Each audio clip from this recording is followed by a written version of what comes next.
Paps, dito nga po tayo ngayon sa Advincula Avenue, no? Well, tayo nga po magbibigay ng update. Maliit na update nga lang po dito sa Evo City, no? And meron pong isang malaking development dito, no? Nakita ko lang kanina. Yung simbahan, no? Ang taas niya, mga papi. Anyway, makikita niyo naman po yun sa drone shots natin, no? At isa pa nga po sa pakay natin dito sa Advincula Avenue ay syempre ipakita rin sa inyo itong bagong marker nga po ng Evo City, no? Which is ito na nga po yung phase 2 ng construction nila doon sa kabilang banda ng Evo City, no? So dalawang phase kasi yan, mga paps, no? Napapagitnaan ng Advincula Avenue. And continuous naman po nung development dito ng Ayala Land, no? Wala lang po tayong balita about sa Calax, no? Kung ano nga po mga mangyayari sa Calax dito dahil mukhang tinubuan na nga po ng damo yung Calax. But anyways, mga paps, isa pa nga po sa pakay natin sa vlog na ito is papakita ko nga po sa inyo yung Toklong Road, no? On which dati wina-widen pa yon at may mga poste pa, pero ngayon nga po okay na nga po, no? So maganda na nga po daanan dyan sa may San Sebastian Toklong Road. So sama nga po kayo, mga paps.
So mga paps, no, may nagtatanong din sa atin about dun sa Rotonda Bocandala or yung ginagawang Advincula Avenue Extension. Diyan nga po yun, no, sa may Inang Laya, no, yung rotonda doon dahil may diversion road nga po na ginagawa doon. At dito nga rin po labas no, no, sa may San Sebastian Toklong or dito nga po sa Advincula Avenue, no. Though parang nahinto siya, mga paps, no. Wala lang tayong idea yet, no, kung ano na nga po ba estado ng project na yon. Pero ang plano nga po talaga doon is dito nga po ilalabas siya, mga papi, sa ito yung tumbok itong Advincula Avenue, mga paps, papunta ng Bocandala Rotonda, no. And yung sa Rotonda Bocandala, mga paps, yung bago ngayon, no, naando na yung mga estatwa, no? Anyways mga paps, ayun, no, yung sa tapat na yan mga papi, dyan talaga ilabas ng Advincula Avenue Extension dyan yung tapat natin. Update tayo dyan mga paps once na magkaroon ulit ng movement, no? Ito pa nga mga paps, no, yung isa sa mga natapos na road widening dito sa Cavite, no? Ito po yung Toclong San Sebastian Road, no? Dito nga po sa may Kawit, Cavite. At wala na nga po, no? Cleared na yung mga poste dati dyan sa gitna. At 2x2 lane na nga siya. Paghahanda na nga rin po ito mga paps para sa isa sa mga entrada or gateway ng Evo City nga, no? So yan mga paps, nalipat na yung mga poste, or actually bago na nga yung poste nya, no, sa gawing kaliwa natin. At malinis na nga po dito sa area na kinakatayuan natin. Medyo observe ko lang mga paps na medyo traffic pa rin dito sa intersection itong Advincula palabas ng Kalayaan. Well, intersection naman kasi yan mga paps, expected na yan. Pero sana maagapan, no? Mapabilis sana yung flow ng traffic. Lalo na naluwagan na nga itong sa itong San Sebastian Toclong Road.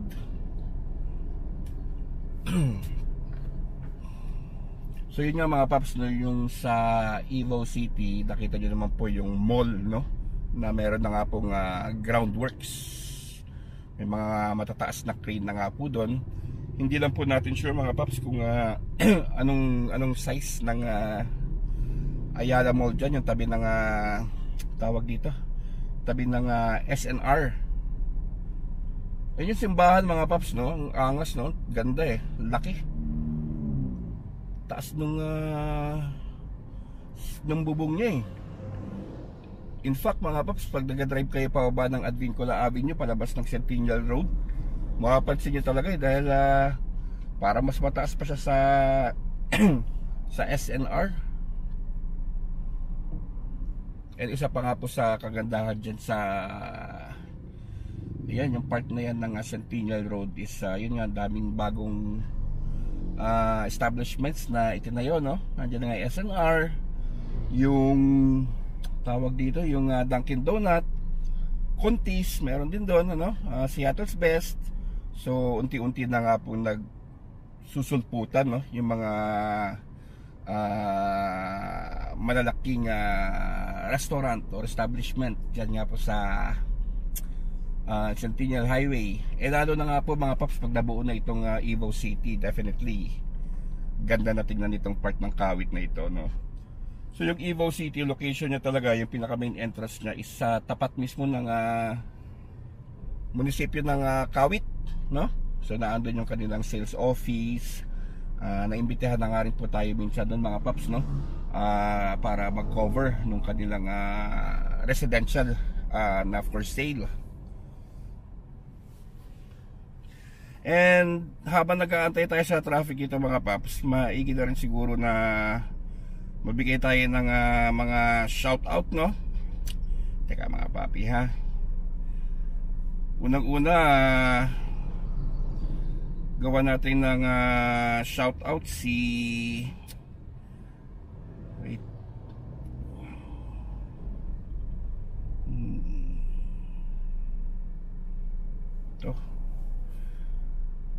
si Sir Espinosa, no? Si Sir Fritz. At happy birthday nga po sa kanyang apo sa December 18 sa Lunes, ang kanyang apo na si Atriona Daniel Estiponia, no? So happy birthday nga po, no?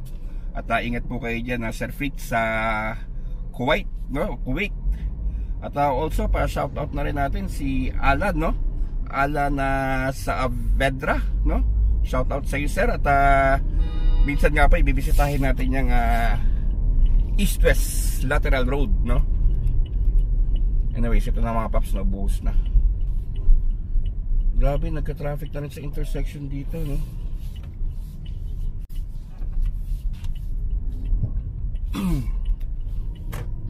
No, lalim naman ito. Yun, nakahinto yung palabas ng Kalayaan, no?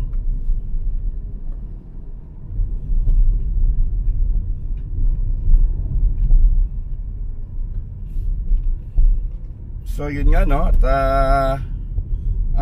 shoutout din kay Rai TV, no? So again, maraming salamat nga po sa palagi ang panonood ninyo dito sa ating YouTube channel, no, mga papi. At i-follow nyo nga po kami sa Facebook, yung Progreso Pilipinas, pati na nga rin po yung Metro Cavite and beyond.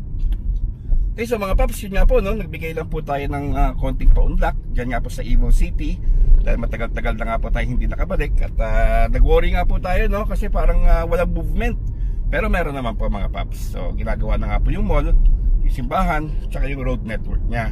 And also nga yung Toklong San Sebastian Road, dinaanan natin. Ngayon nakita nyo na nga po, no, na maganda na yung pagkayari sa kanya, no? So malinis na nga po yung kalsada at wala ng poste. Okay, so mga paps, hanggang dito na nga lang po yung ating update. Ingat po kayo palagi. God bless. Siyempre alam nyo na,